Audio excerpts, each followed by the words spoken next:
All right, good afternoon, everyone. Welcome. I realize we are right at the top of the hour, and some folks will be coming into our call as we progress, but welcome to our fourth webinar in our THA Workforce Strategies webinar series. This afternoon, we are very, very excited to hear about two programs that have really been innovative and shown amazing outcomes in their work.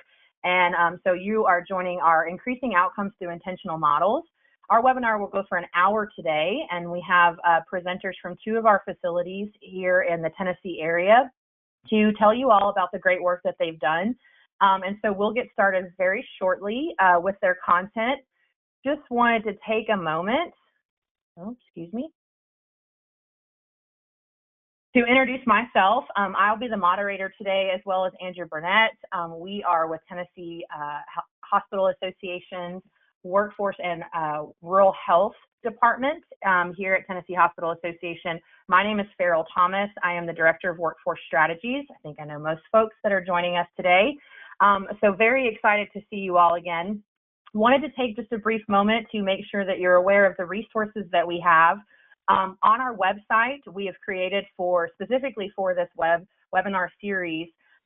You can have the hyperlink will be provided to you in your meeting resources, or you can scan the QR code on your screen if you're not familiar with that website.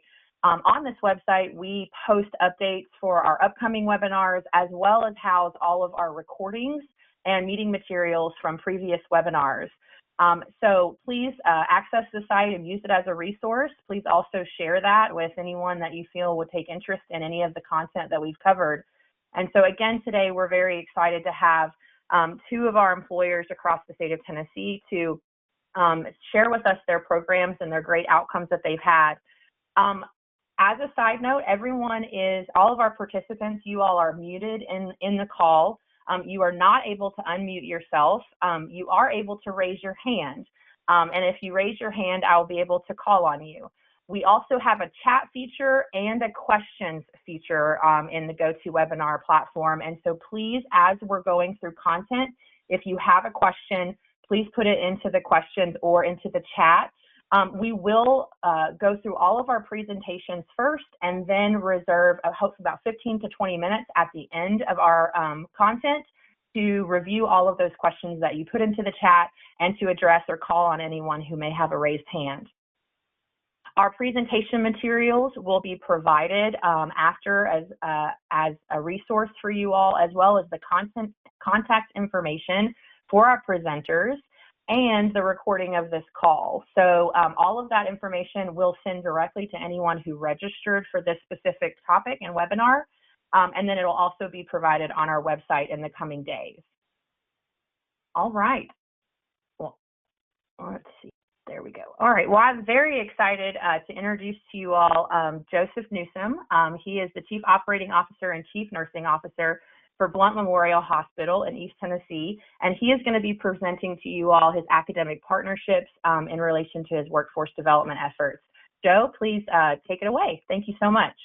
Yeah, so thank you very much, Dr. Thomas. I am super excited to be able to share with you all really the middle of about 3 or 4 years of work that we started here back in 2019.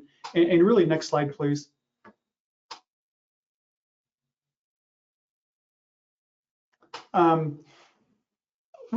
Really what we want to talk about today is the need for really effective and aggressive recruitment and retention.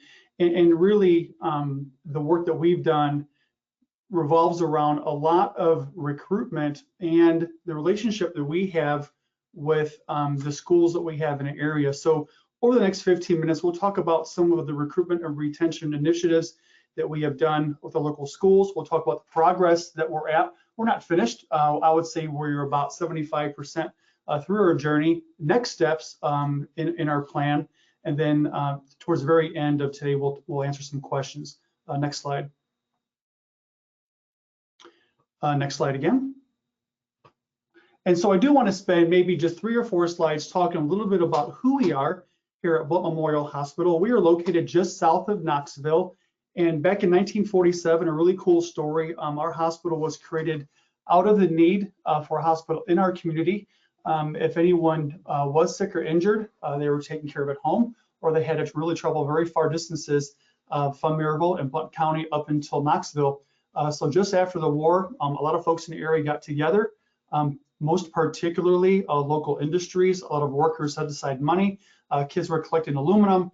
Workers had given a day of wages to help build this hospital. So about 77 years ago, the folks here in Blount County all came together and built this hospital. The name Blount Memorial Hospital comes from the wounded and the injured and those that gave their lives back in World War II. This name Blount Memorial. Next slide. Our missions, values, and philosophies, our values here, our vision, a community where all individuals reach their highest potential for health. And I'll tell you, all of this starts with having a strong, competent workforce here in our hospital. So all of the work that we do really revolves around making sure that the folks here love what they do, they're competent in what they do, and quite frankly, they have the tools that they need to do their work. And I count one of the tools as having sufficient help during their shift, having other folks to rely on to help out with the workload. Next slide. A little bit about us to kind of give you an idea of the size of the project that we started going down here. We're about 238 employed physicians over 26 specialties. We currently have just under 500 registered nurses, and now just over 200 LPNs. And I will talk a lot about the LPN program because that's really the crux of the program that we'll be talking about today with our workforce initiatives here. Over 100 CNAs and over 104 advanced practice clinicians. Next slide.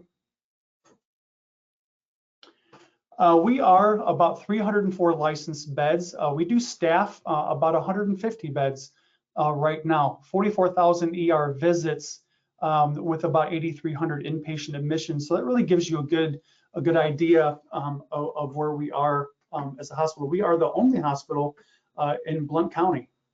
Next slide. Aside from the hospital itself, we are a system. We are a single hospital system.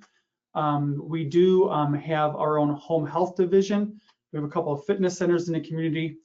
We also have a 76-bed skilled nursing facility and a 93-bed assisted living facility.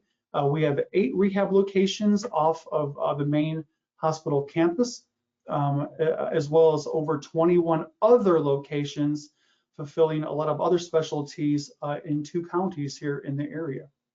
Next slide. So I do want to spend at least the next 10 or maybe 15 minutes talking about the recruitment and retention initiatives, particularly around the partnership that we have with our local academic centers in relation to both recruitment and retention. Next slide. So just a little bit of background. Everyone knows these statistics. You've heard them. We live them, right? So you know, we know that we need about 195,000 registered nurses between now and 2030, with employment projected to grow 9%. So with a 25% turnover rate here in the Southeast, which we're experiencing within healthcare and within nursing specifically, there's a lot of help is needed. Here at BMH specifically, just south of Knoxville, about 150 new hires are needed annually to staff just the main hospital nursing division alone. This includes RNs, includes LPNs, our CNAs, and our clerks. If you were to expand this to our ancillary and support departments, the number very quickly comes to 500. Next slide. So what kind of kicked us off in this journey a few years ago? And really, again, this is all of the things that we are experiencing here. You are all experiencing at your sites as well. Although we are fully compliant with our CMS COPs for staffing and for delivery of care, we know that unfilled positions are very expensive, and we all felt that during the dark days of COVID. And quite frankly, we still reel from that today. We all know the effects that overtime has on our bottom line. PRN rates that while they have seemed to cool a little bit from the COVID days, I believe the COVID day expectations for PRN rates, they haven't really backed down very much. In fact, in many cases, PRN rates are not, if not double from regular base rates. In fact, sometimes even triple. Here locally, they're about 2.5 times the base rate is what folks can expect for PRN rates. A phenomenon that we see here locally is a phenomenon that's not unusual for you all as well, is more and more of our workforce are shifting away from the benefits of being FTE'd, of being full-time or benefited part-time, because significant others are carrying the benefits for the family, or we have folks who are going and buying healthcare on the market for high deductible plans that are sometimes even cheaper than what they can get here in the hospitals. So we have a lot of folks that are shifting away from part-time and full-time into that PRN status. And of course, agency rates as well. Here at the hospital, here at our hospital, our agency rates are between triple and quadruple the base rate is what we're paying for agency. Now we have backed off significantly from the over 70 FTEs that we were experiencing during COVID, back to about 15 FTEs in contract agency, purely in the nursing division. Now, we also have contracted agency in food and nutrition. We have some in other departments as well. Also in sitters, we're paying some contract agency to keep our patients safe in the ED.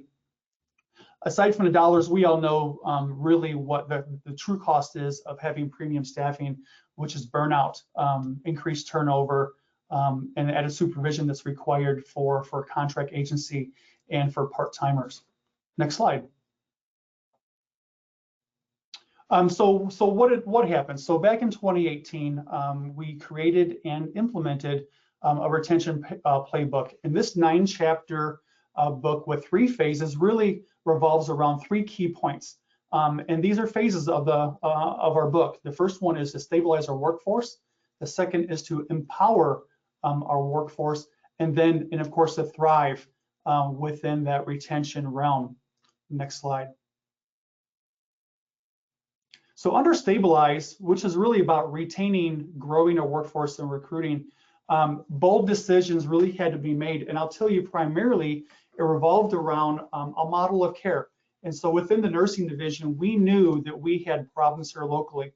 Being the only hospital in Blount County, one would think that we would be the sole source of an employer of choice for folks who go on to nursing school or other allied or ancillary on roles.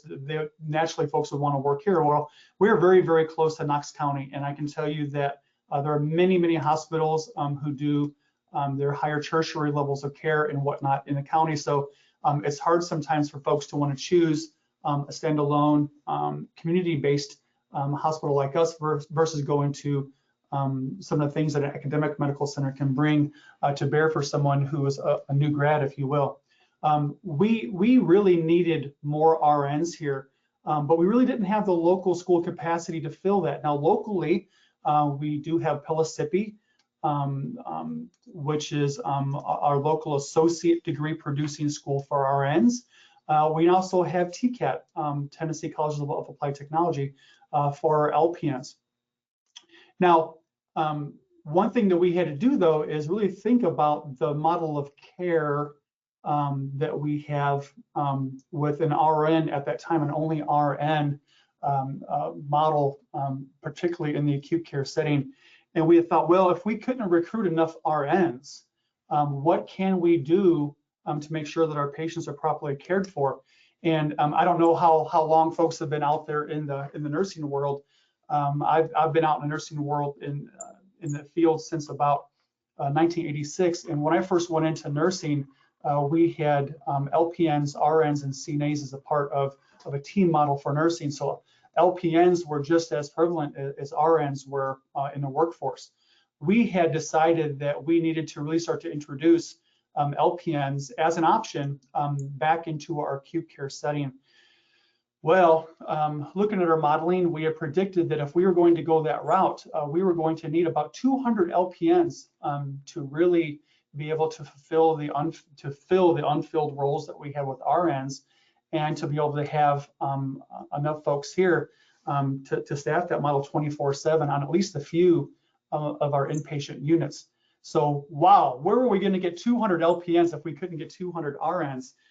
Especially seeing how really only one school in the area at that time was producing LPNs. So what we had found is that there are a lot of LPNs that work in the post-acute world at skilled nursing facilities, and we thought, well, we could probably draw from them.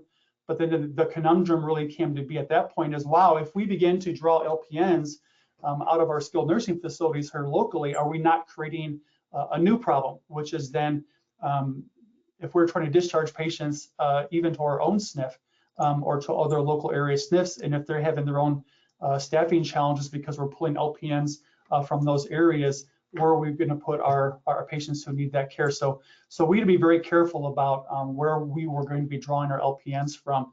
And the decision was made to really create a strong partnership with our schools and to lengthen the time that it would take for us to be able to fill these roles. Next slide. So we agreed here local. We thought that a 3-year, really a 3-year goal of beginning to get these folks hired would be established. And I'll tell you here, the need to get these folks here really starts with the strong partnership of local schools.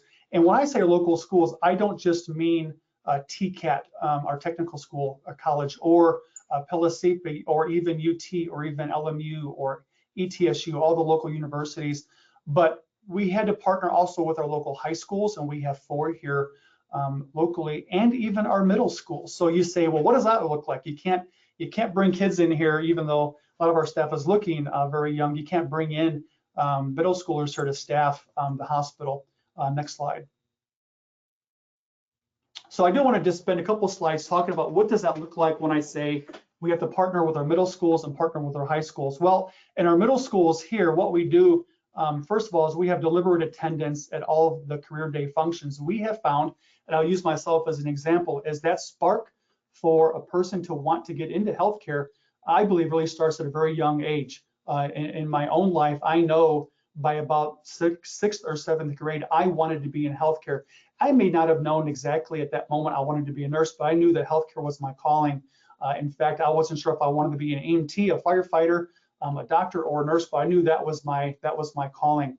So deliberate attendance at all career day functions, and it's a robust attendance. We make sure that we have not just nursing, but every ancillary and support role is available as well. And again, and also, I mean, our junior volunteer program, we do allow 14-year-olds and up to volunteer here. Once they turn 18, they become a part of our regular volunteer program. And this program is very much geared towards really nurturing that spark that we know exists in our middle schoolers. So we make sure that when they're volunteering their time here, it's meaningful. That they're being spent, time's being spent partnered the entire time with a staff member who wants themselves to be a mentor and a coach for these young students. We make sure that there is some patient and visitor exposure. They're not being sent into an auditorium where they're cleaning desks or where they are stuffing envelopes. They really do have some front-facing exposure. And also, we make sure that we interview for their interest, and we try to place them within the hospital in an area where they have already expressed a little bit of interest. Maybe it's in radiology, maybe it's in nursing, maybe it's in some area like food and nutrition, and they want to go to culinary school as an example. We make sure that volunteer time closely matches what their desires are. Next slide. For high schools, we do have 4 local high schools, and all of our local schools have a health sciences program. Here at all 4 local high schools, as a senior, you can attend a CNA course and be certified as a CNA as a senior. So CNA program students are permitted to perform their clinical rotations here in our hospital. I know back in COVID days, we had to, there were some restrictions but we try to be as liberal with our high school students and their clinical rotations as any other university or college that comes here.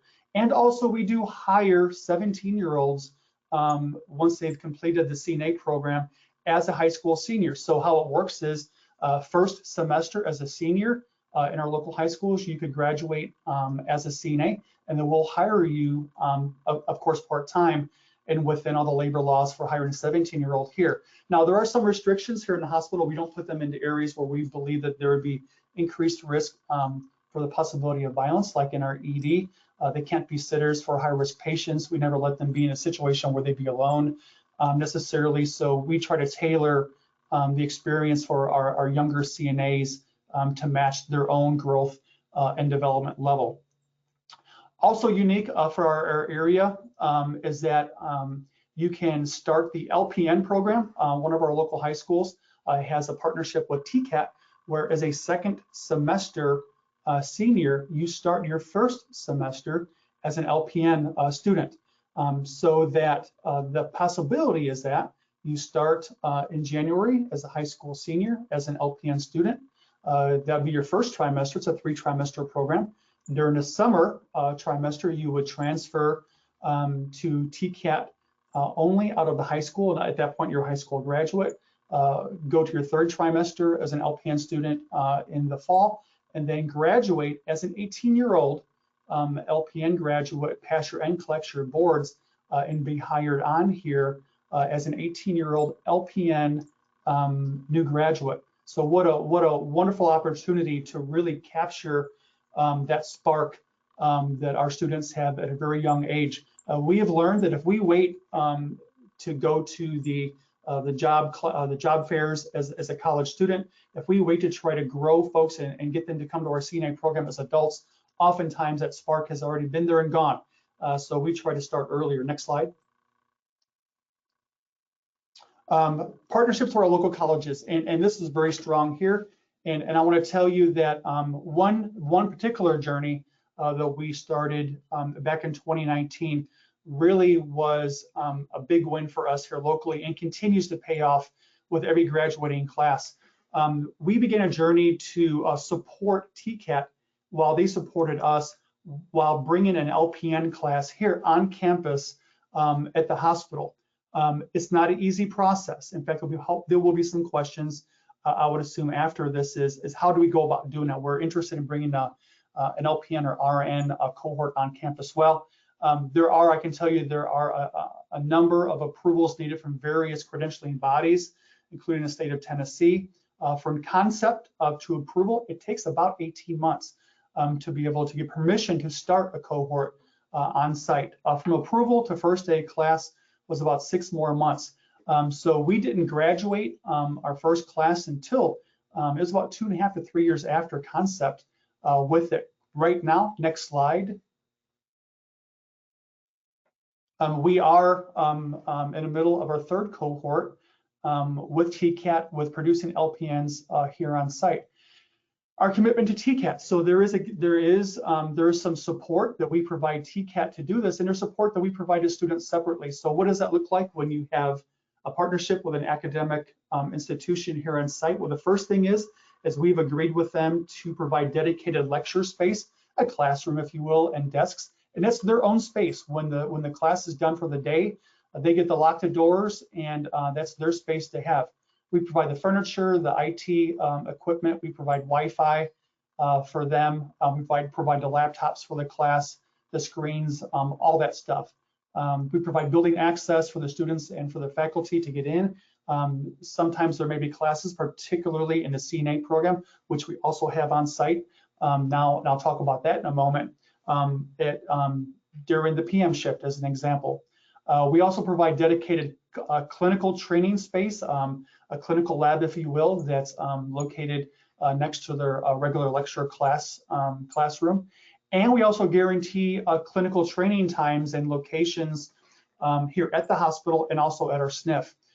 So it's a full spectrum support that we provide for TCAT. Now, what we don't provide are the lecturers or the preceptors, the clinical folks during their clinical rotations. However, we do have staff, of course, our own nursing staff is happy to partner with the students as they go through their daily clinicals and whatnot, but we don't provide any kind of lecture content. We don't do the didactics. We don't do any of that support for TCAT.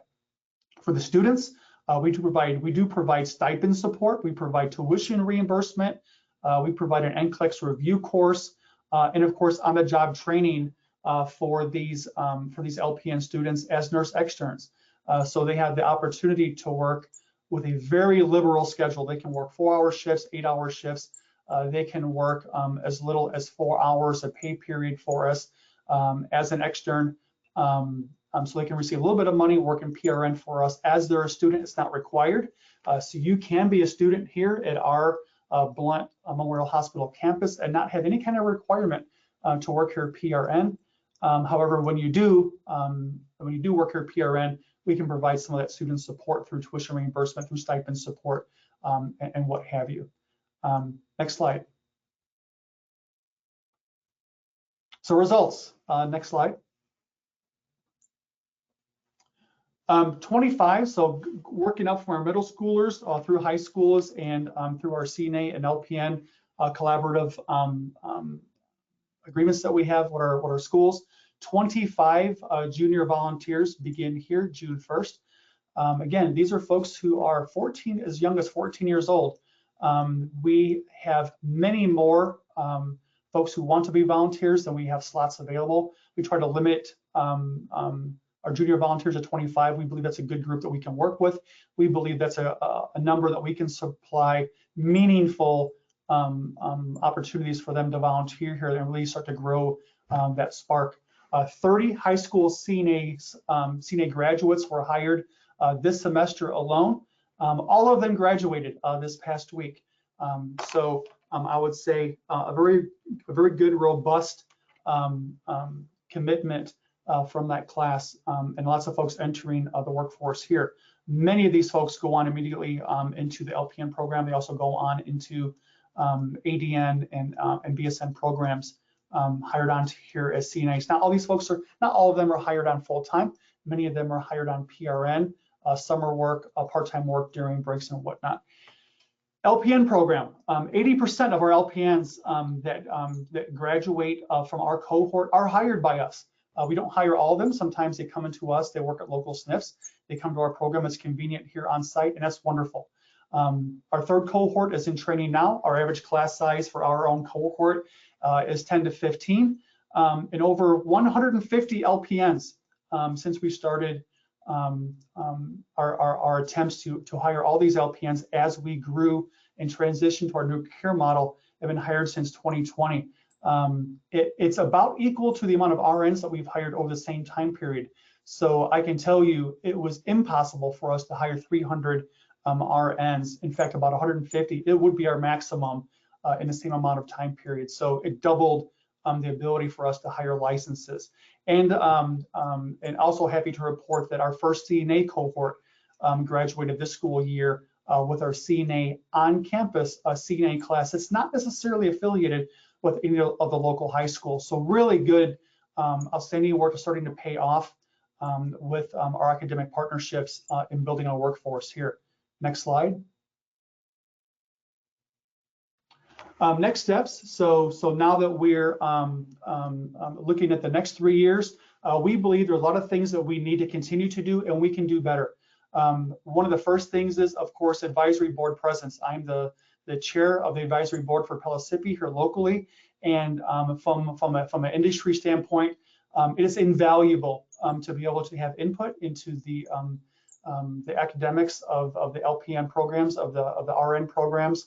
The schools receive real-time feedback from us in industry regarding the quality of the training that their students are receiving. It only helps us here to have better qualified new graduates from the CNA, LPN, and RN programs here. And I believe advisory board presence is one of the very best ways to help to improve the quality of candidates, which, by the way, is exceptional here in East Tennessee.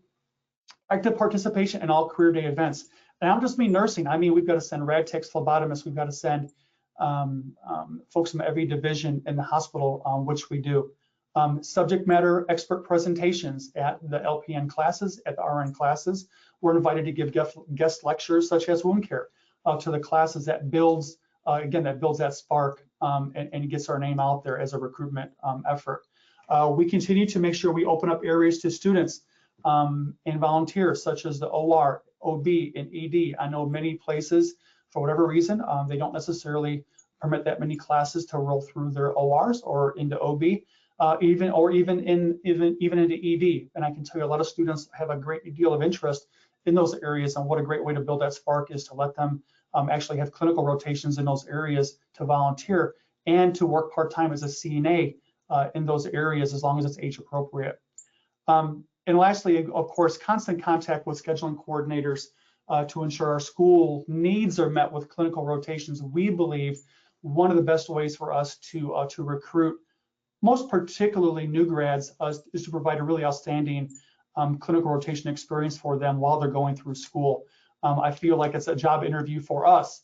Not just are we looking at our nursing students, CNA students, really rad students, phlebotomy students, all across the whole spectrum, but they're really interviewing us as well and our family to see if this is a place that they want to come. Next slide. I think that's our last slide. Yeah, so thank you. What a whirlwind of 15 minutes with you all, but thank you for allowing me to share our last 3 years of journey. Thank you, Joe. That was wonderful, and I'm sure that we'll have some questions. I know Andrew and I probably will have some. So I will jump to our next presenter here today. Kim Reddish is joining us as a CNO from Tennova Healthcare, Cleveland. And Kim is going to talk about her transition to practice and residency, really thoughtful and intentional extern model and the culture that she has been able to put in place to support these new nurses and new graduates, and just made strides with that. So I will go ahead and turn it over to her. Thank you, Kim, for joining us, and we look forward to hearing your presentation. Thank you for that kind introduction, and it was great to hear from Joe as well. So I'm really excited to share what we're doing here at Tennova.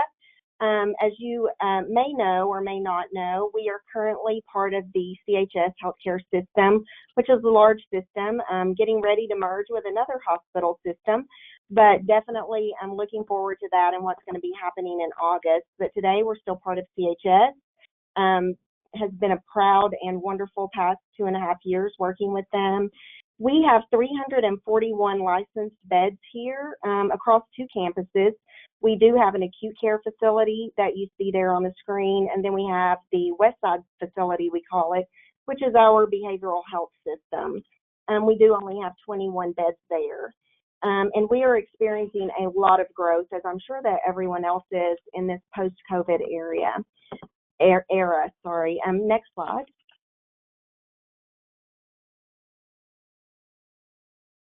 Thank you. We are going to talk just really quickly our agenda and our goals today, really just to describe, as you mentioned, that journey from what I really say we had a culture deficit moving towards culture excellence. I'll share a little bit about our transition of practice plan for Tennova, obviously with your common stakeholders, and then kind of talk a little bit about our tactics and strategies for nursing team engagement, which was really integral to our success. Next slide. To really talk about where we are today, I want to kind of just give you a little bit of background. In August 2022, I actually arrived in March of that year, and what I realized after a few months of just assessment and really getting in to the culture here, we again, like everyone else, we're coming out of COVID, and we had a lot of nursing leaders who were frustrated and disengaged, absent from real conversations. The leadership structure was a little bit mismatched, the skill and span of control.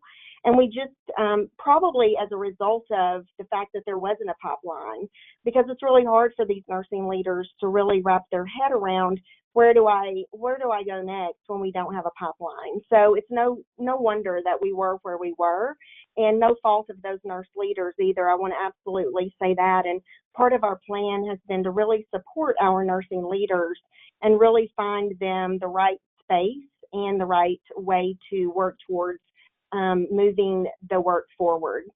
When I arrived here, just shortly after I arrived, we hired 2 nurse graduates in May of 2022. It was pretty shocking to me. I think I'd been here about 45 days, and I knew that there were 4 schools that would come and visit with us and do rotations here. So I was a little perplexed and thought, now at what point do we really move forward? And it was really focusing on culture.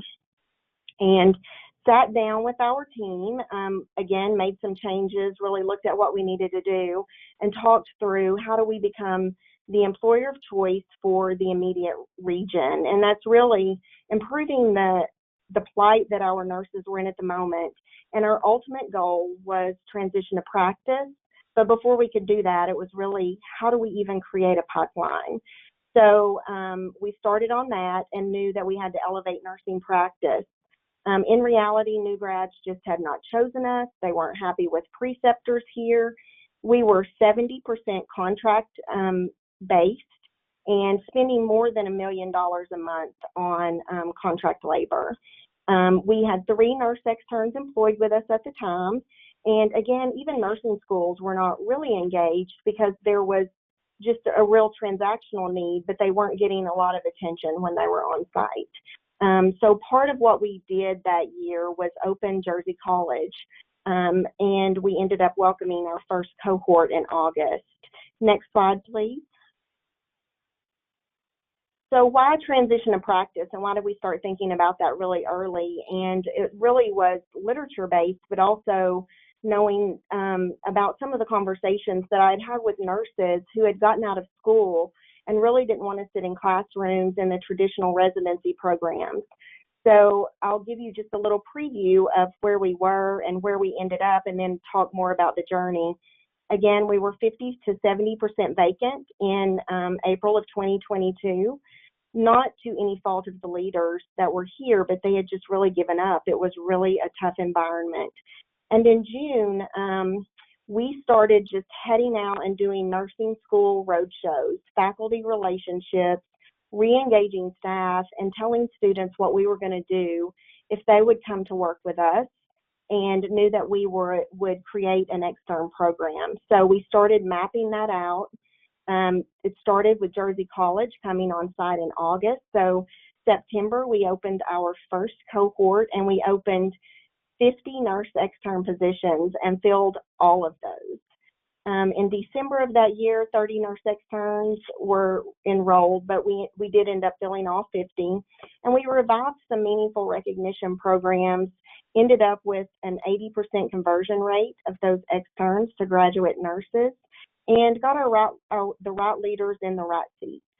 In December of 2023, we ended up with a pipeline of more than 80 nurse externs employed, and we do have more than 80 today.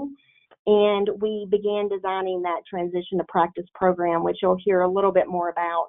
Our turnover in 2023 was less than 11%, so I'm giving you a little bit of the teasers to try and help you stay interested in where we're going. And then our vacancies today are less than 5%. Current state patient experience scores for nursing and nursing communication have increased in the hospital. Of course, our vacancies are down, our turnover is down, and we do expect to hire 39 graduate nurses this year. Next slide. Of course, the next steps at that point, I think I've pretty much gone over. So we'll go on to the next slide.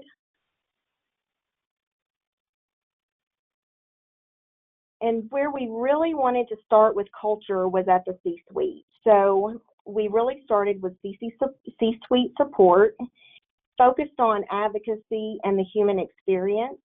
We wanted to look at meaningful recognition. How do we make people feel that they're really important and special when they're here? Spend a little bit of time on those that we brought in. And we have a program that's internal to Community Health Systems that's called Bucket List, which is a performance-based reward program that gives points, and then they can go and use those points for purchases or other items. We also focused on our ancillary programs and our ancillary partners, and really gave out those Be Excellent Everyday Awards the B Awards, and then of course Daisy Awards for the Daisy Foundation. And we really focused on being present. Again, we made a lot of changes in nursing leadership and just really helped people gravitate to what really spoke to them and what the right space was for them. And we created a new leadership structure. We ended up in our ER, who had 2 FTEs when I arrived, actually creating a model where we had 3 managers that rotated throughout the week, and they were here on off shifts, and that really supported these new nurses because that's mostly what we would be able to hire. And so if those 3 managers spent a day each in staffing as a charge nurse, then it was really not a big change to our FTE bucket. So it was really helpful. And looking at how do we extend the leaders and make sure that these new nurses felt supported as we were able to hire them. And then we came up with a local mission statement, and our staff here will all tell you they love their community and they want to care for the community. So that in the top right corner you see there, to define excellence and give hope from our family to yours, was designed by the staff that work here through a lot of conversations. So again, really staff engagement was key. We also kind of went through a process where we looked at KPIs and tried not to focus on data, although data is important, and I don't want you to think we don't talk about it, but the KPIs that we really wanted to focus on were keep people informed, interested, involved, and inspired, and that's really engaging people to do those things. And then you can rally them around doing the right things instead of just focusing on a number. If you're interested in that, that is embedded, the website to that a link to that website where you can get more information about those new KPI data is there. Next slide. How did we start that in 2022? We really just went out and started celebrating new nurses. We knew that experienced nurses had left the hospital. They really weren't going to come back at that moment. So we were really focused on building our workforce. So we began with celebrating milestones. If you were accepted into nursing school, if you were graduating from nursing school, we had a huge milestone party, and we really interacted with our teammates who were nurse externs and talked to them about staying with us and being part of our team, and rebooting all best practices, huddles, leader rounding. Again, I've mentioned the Daisy Award, and really just making sure that we were showing these new nurses that we see you and we're going to support you. Next slide. So the immediate outcomes, like I mentioned, we had a pipeline of more than 50 nurse externs, and for May of 23, we ended up converting 85% of those, and vacancies were reduced by 50% over 9 months. At the time when I wrote this, it was actually that first 9 months, not previous, the first 9 months that we got started. And then we did see a care experience impact, and that was just one of our milestone parties where some of the nurses were getting their RN degree for the first time that you see in that photo. Next slide. As you can see, the care experience impact that happened between November 22 and April of 23, we were continuing to climb. That was really exciting. I will say that we have, like everyone else, I think, we go up and down, but it was definitely rewarding to see that there were some real outcomes that affected patients associated with what we were doing. Next slide. So what does the transition to practice path look like? And this is part of what we were telling students when we went out to every school. And I will say that today we have 7 nursing schools in this pretty small hospital, but we figure out how to say yes to each student that wants to come here, as well as we do quite a few preceptorships. Our goal is getting to yes, and how do we really focus on all of those schools and all of those students. And I will tell you that we now have a nursing workforce that focuses on those students just as much. And we really have an education team that has helped facilitate and foster how to do that and really rounds on them as well.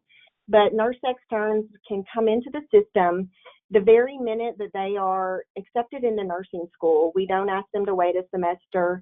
We allow them to be a nurse extern right away and really try to expand whatever skills they can. But the real goal is to enculturate them, socialize them, and create ongoing learning, communication opportunities within the hospital. So those nurse externs can train for EKG training. Some of them are cross-trained. Some of them do work in the lab. They do lab sticks.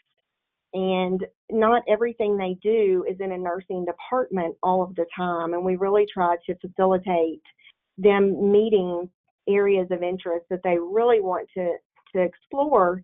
But it also helps them to see how a hospital functions and helps to break down some of those silos. And so it's really, really helpful to have them working all over the hospital, and we've been able to do that.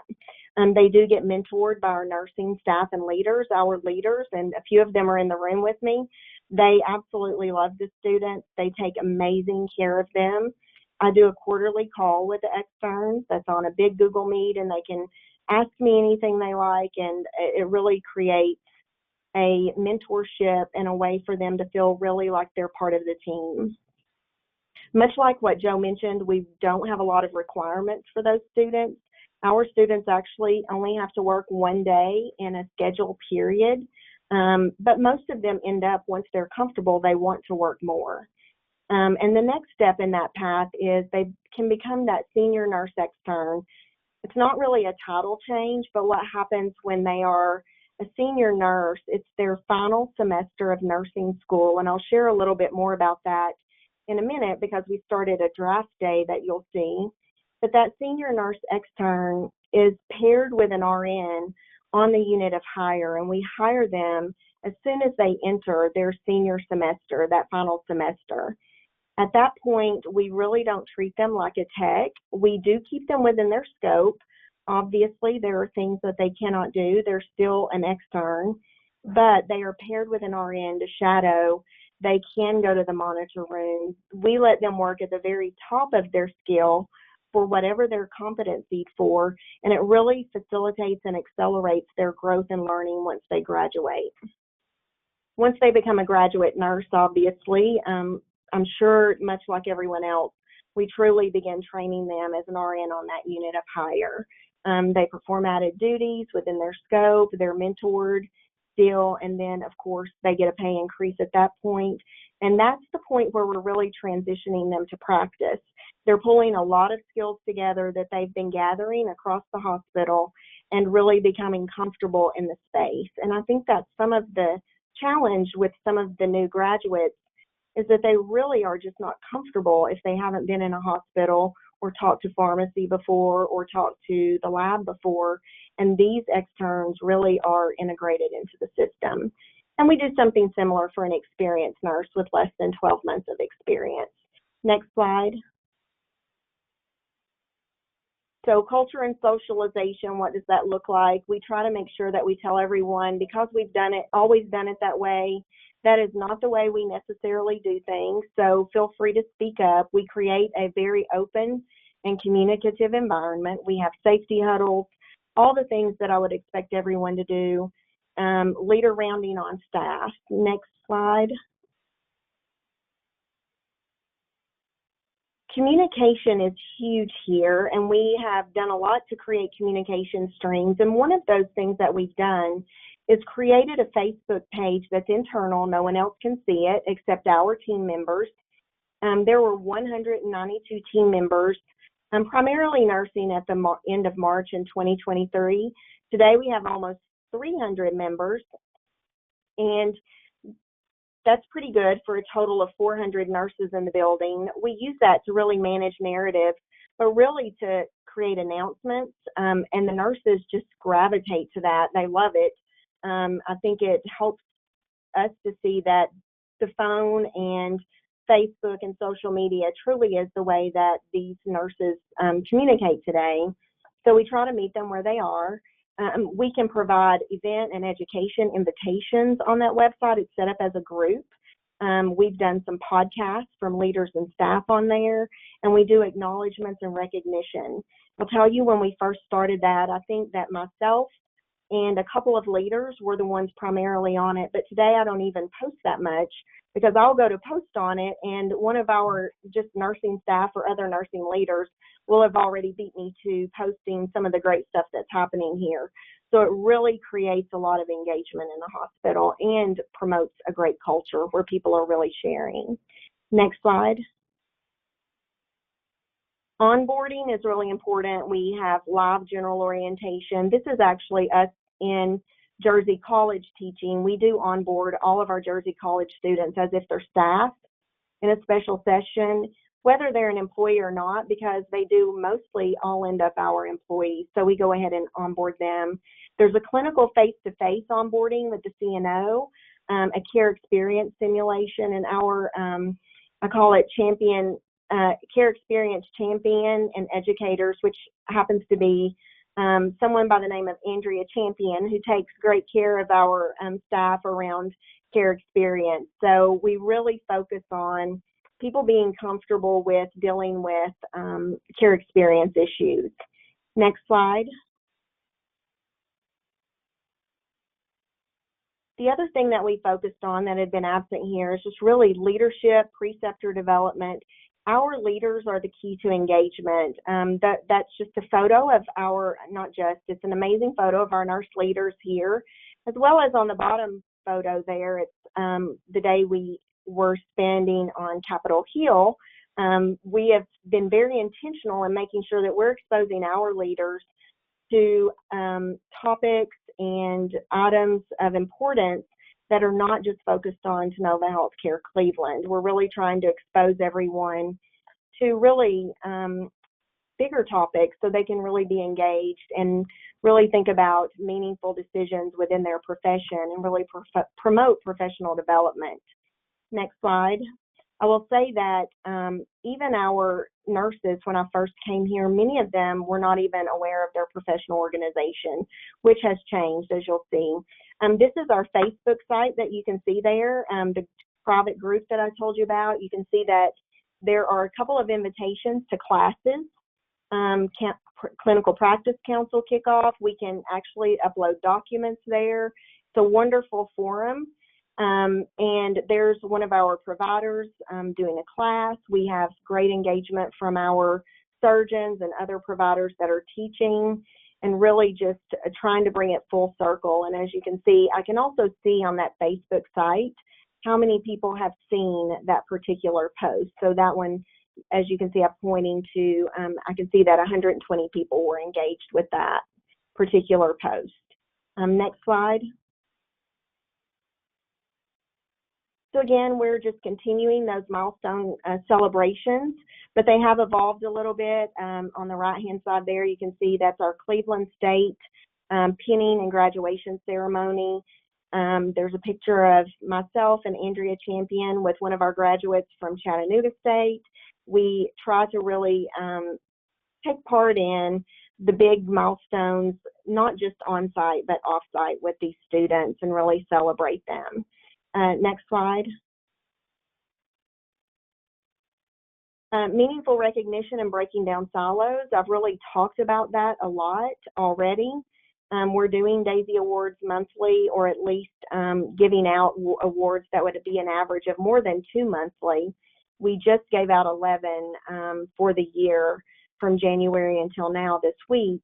What you can see in the bottom right-hand corner is one of our nurses who is a Daisy Award winner, but we went through a campaign that you'll see on maybe the next slide, but it's really a difference maker campaign. And that was really one of the places we started, is really how do you make a difference? And so each nurse was able to come to a breakfast. They had posters and they wrote something about themselves and why they were a difference maker, but they also created their own videos that were posted for their peers to see about their why on our Facebook page, and that's one of the videos that would be posted. Next slide. Those are the posters that we kind of came up with. You can see an honor walk down there, a blessing of the hands. We just really try to promote how we're really focusing on team and our why. Next slide. Again, more of the same. That's more of those pieces, but another video there. But not all of these on this page are nurses, and I think that's important because our nurses are now recognizing other staff members and really focusing on highlighting them and really breaking down silos. And I will tell you, part of this plan and program, and when we were really short, our nurses truly have cross-trained all across the building. My ICU nurses will go to the ER. My med-surg nurses will be extensions of the nurse in the ICU. They can't work independently, obviously outside of their competencies, but our nurses will work everywhere, and we've done a lot to really break down silos and change the way nurses feel about their work here.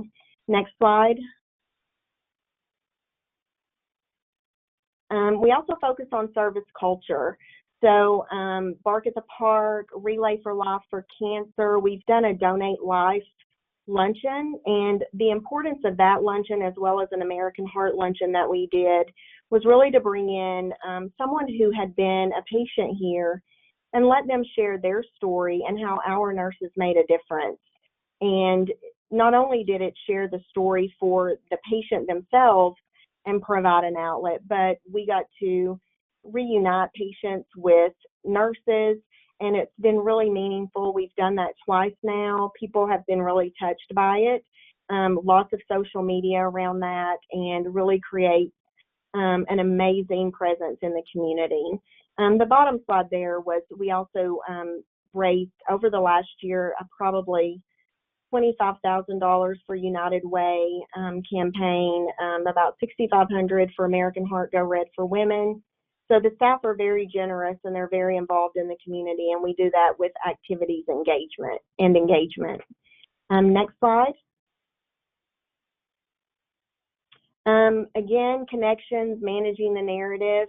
I'll just share with you, everyone loves this here. Doris, the lady you see in the middle there, and I did share the link to her story so that as you get this PDF after this presentation, you're welcome to go look at it. But Doris has worked here for about 50 years, and she was highlighted by Steve Hartman, who is CBS News On the Road Again personality.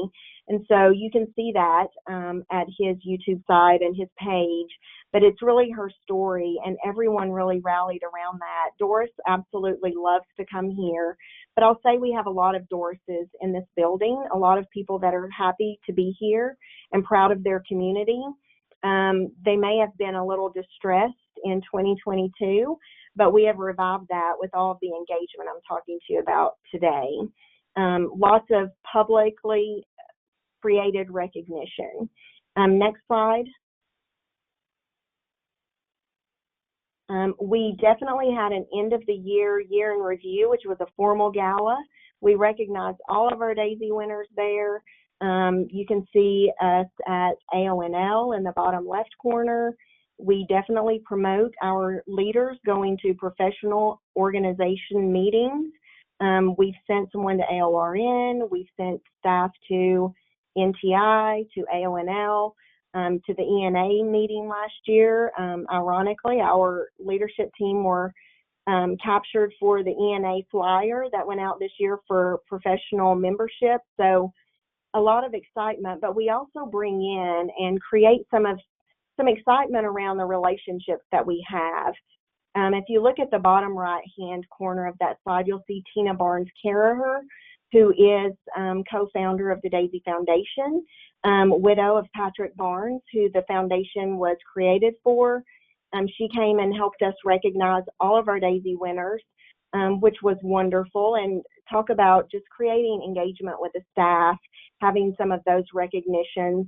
In the top right-hand corner, you see Ken Grubbs, the Chief Nurse Executive for the Joint Commission, was there. He spoke that day. He spent the day with us.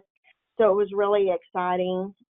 And then I'll call out in the center the most recent above the breakout, because we like to play hard and work hard both. So our leaders doing breakout Chattanooga. But above that slide, you'll see in the middle of that picture is Ashley Burris, who was named an extraordinary leader for AONL this year from the Daisy Foundation this year, and recognized by AONL and the Daisy Foundation. And she spoke on a panel at the AONL conference for the Daisy Breakfast. So she's spotted there with Deb Zimmerman, the board chair for AONL. Next slide. So where are we today? All that engagement, really moving a culture and moving people forward. Current state, that extern program we told you about, where we had 3 externs in 2022. Today we have more than 83, 84 externs. And what we do now when they hit that senior semester, and I mentioned it a little bit, is we have draft day. This was our inaugural draft day this year in February, and we hired 20 nurse graduates, anticipated nurse graduates, externs, into the unit of their choice. What they did that week, the week before draft day, they were allowed to go out, engage with any team they wanted to interview with, and then come back, and they did not know who would be offering them, making them offers, but they came to draft day celebration, and all the leaders knew what they were offering them. It was just like a big, I laugh, I say it was like an NFL or NBA draft day, but we had posted up on the board a big slideshow going, and we would show someone's name and then what offer they were given. Some had multiple offers. You see the teams there. We gave jerseys. You see in the middle the jersey ICU 24, that's for year 2024. It's a jersey they can keep forever. And that extern that took that jersey, whose name is Laura McNabb, you can see she was posting it on Facebook. She had, the ICU had green sleeves on their jerseys, Women's Center pink, ED red. There were just really specific items for each department. We tried to be really creative, and the externs absolutely loved it. Our conversion rate for this year looks like we're going to be 86% for those graduating. Next slide. This is just what that board looked like. Ashley Irvin, who was one of our Jersey College students, she had an offer for both ICU and operating room. She actually had to sign that day if she wanted to make a decision. We gave them a few days, but she ended up, she chose the operating room, and then about a week later changed her mind. So she will be going to the ICU. But this was really a fun event for those students. Next slide. Yeah, this is what the room looked like. Again, we set it up, I think it was football season, so it was set up like football, but just sharing with you how much fun it was for those students. You can see on the right-hand side there, Laura McNabb sharing her draft day signing. So lots of excitement. Next slide. Again, mission-driven engagement, just some more activities, but I'll tell you, the most important thing that you can see on this slide is from all the activities we've talked about, in 2021, we had 31% RN turnover. 2022, we had 22%, and for 2023, it was 11%. Next slide. Again, focusing on those academic relationships, getting those students in here, hiring them.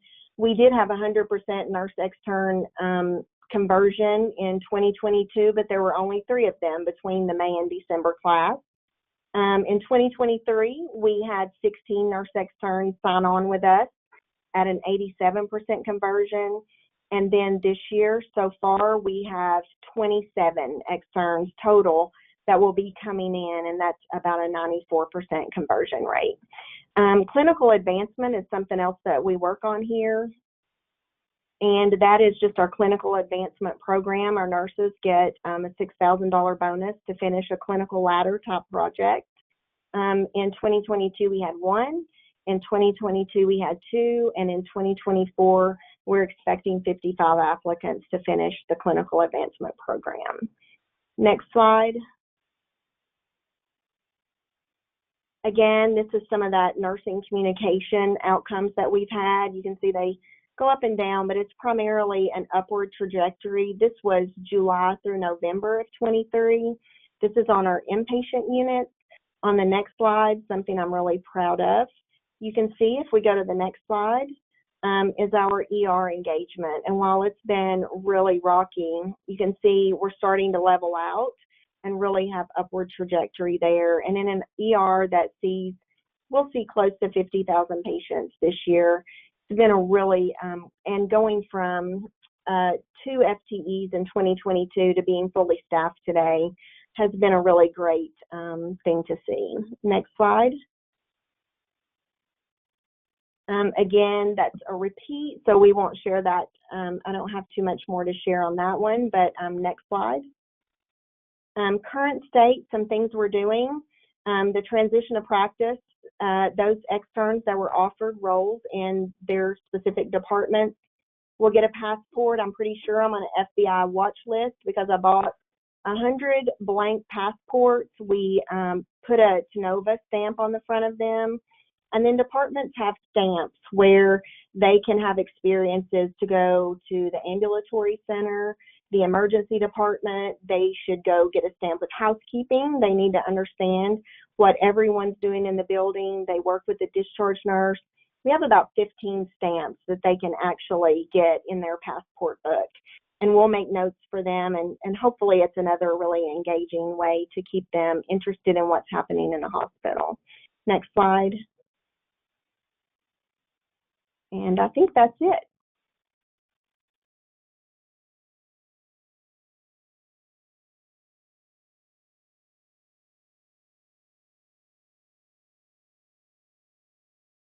And I thank you all for your time today.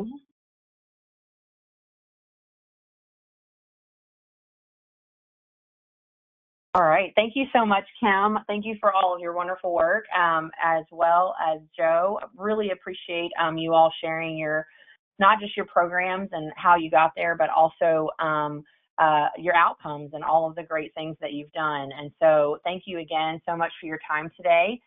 We don't have any questions in the chat, and we are at time, so I'll go ahead and call it, but we will be sending out the contact information for our presenters today, as well as the recording of this call and their presentation materials. And so hopefully I can speak for them to say, if you have questions or ever want to communicate with them about the programs and the great work that they have done, I'm sure that they'd be more than welcome to your emails and contacts. So thank you again to our presenters, and we look forward to you all joining us again on our next presentation. Thank you so much, and have a great rest of your day.